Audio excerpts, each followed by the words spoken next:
Certain home improvement projects are inherently dangerous, and even the most benign tool can cause serious injury or death if not used properly. Always read and follow instruction manuals and safety warnings. You must be particularly careful when dealing with electricity. Always use common sense. Follow electrical code requirements, contact your local electrical authority, contact your insurance company, and ask for help from a licensed professional if you are inexperienced.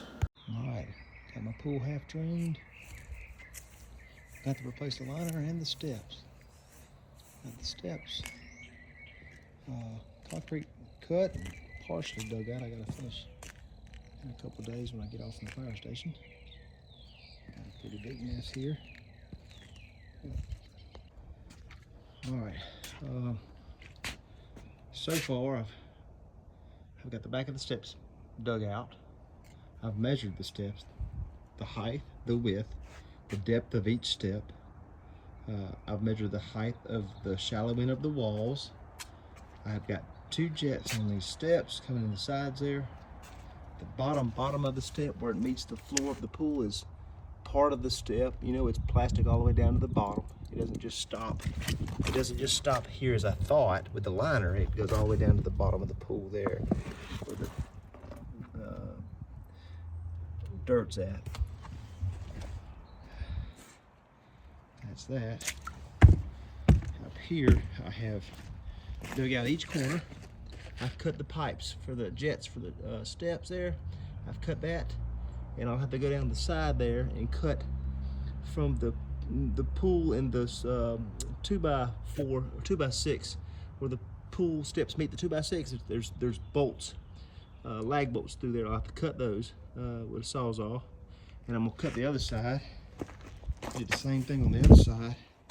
But here. So I'm gonna get inside the pool and I'm gonna cut down the side of the steps and cut those bolts away from the walls of the pool and hope the steps will pull up easily. I don't know how deep a footing these things are in, but we'll see in a minute. Okay, just in case I hadn't covered this, I've already went down both sides between the wall and the steps and cut with a sawzall, my sawzall right there, and I cut through the lag bolts that were attaching the steps to the walls, the wood walls. I got wood walls on this pole. Did the same here. And then I went ahead and cut this part off after I cut it from the wall. This part of the this side of the step, and I cut the other side. So I'm fixing to pull these steps up and out of here, as you can see.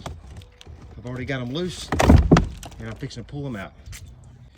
Okay, just as I said, I cut both sides of the steps. I got inside the pool, and I pulled on them and pulled them up, and they broke at the bottom.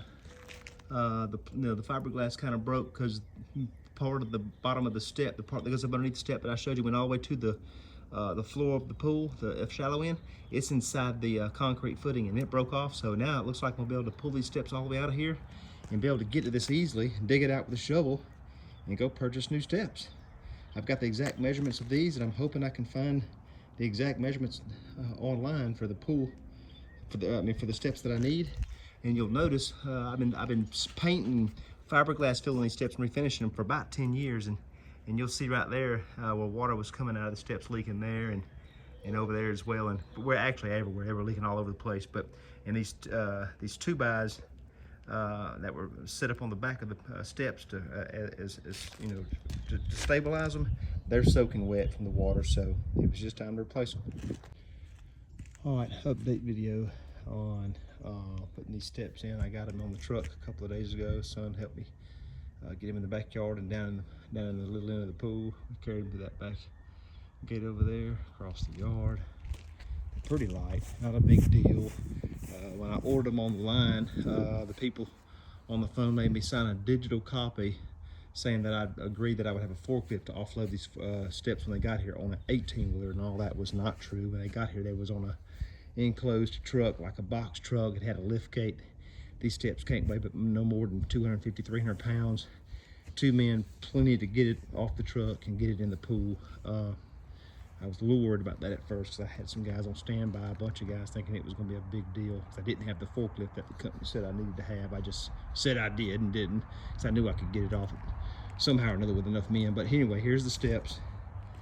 I've dug out some more in the ground to make sure they fit. I've measured everything. I pulled tape measure across the back of the steps there to make sure everything's going to fit, braced off.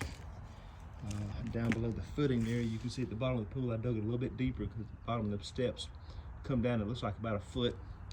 So I got it, it's gonna sit down in there, and I'm gonna bolt it to the sides of the walls of the pool there and bolt it there, and we'll see in a minute how it looks. Okay, not sure how I left off the last video, but I'll start where I think I did, and that's the steps are in the ground. They are, I've got a foot of bag concrete, the Quickcrete poured in the bottom, stabilizing these 2-inch PVC pipes that's for the pool.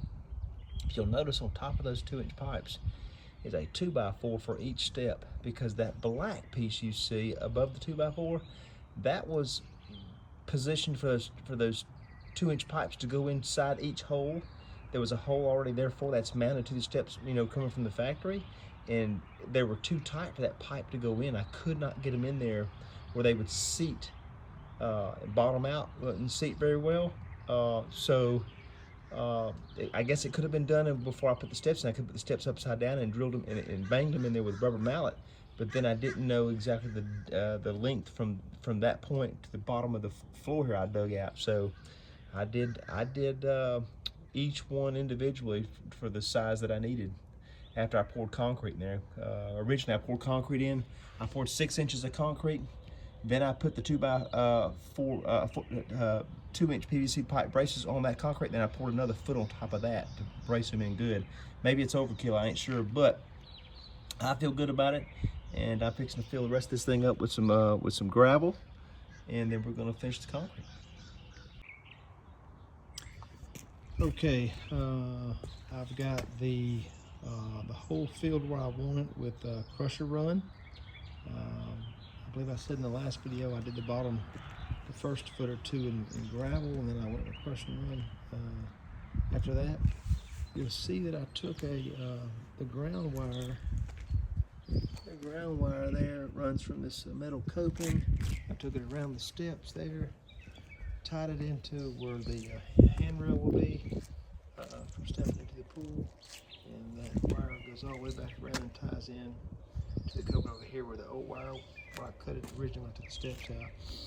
But in addition to that, and it's probably overkill, one of the pool guys at the store told me it wouldn't hurt none, but it could help, is that I extended that wire off the coping coming off these pool rails, and I went underneath the concrete, bored a hole, and you can't see it, but right there in the ground, I've got an 8-foot grounding rod in the ground. I tied it into that grounding rod.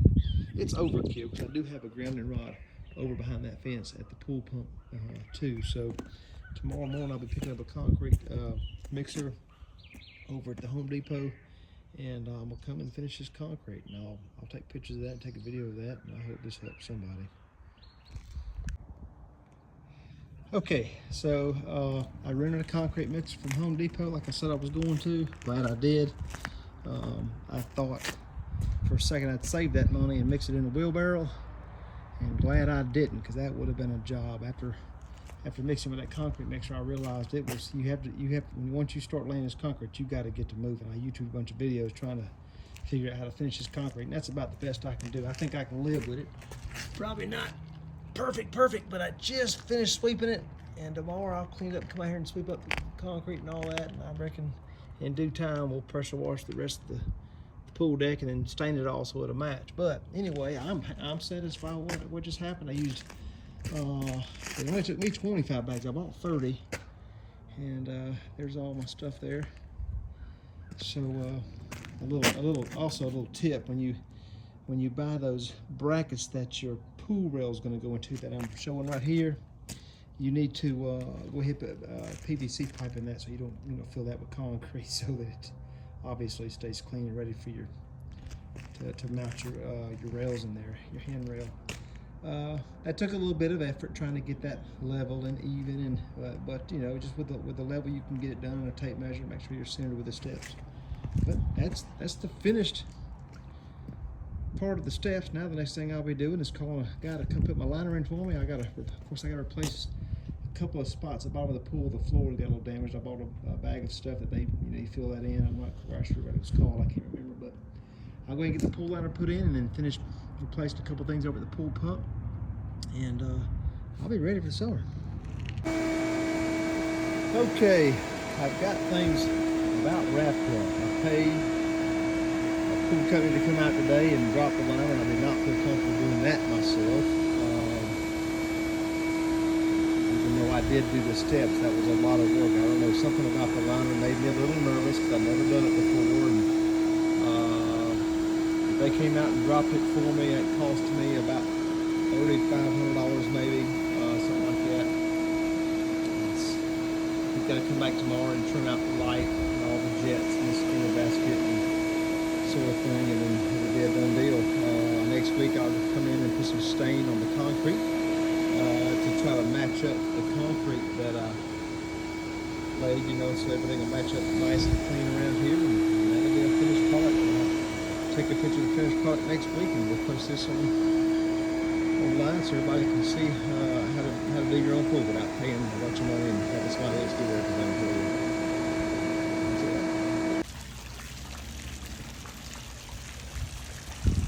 Alright. I'm not so sure where the last video left off, but let me sum things up here. Y'all saw in the very beginning that I started this process with digging these steps out by myself with a shovel and a K12 concrete saw. We started the work and pulled them all out, ordered new steps, and installed new ones. This is the finished product.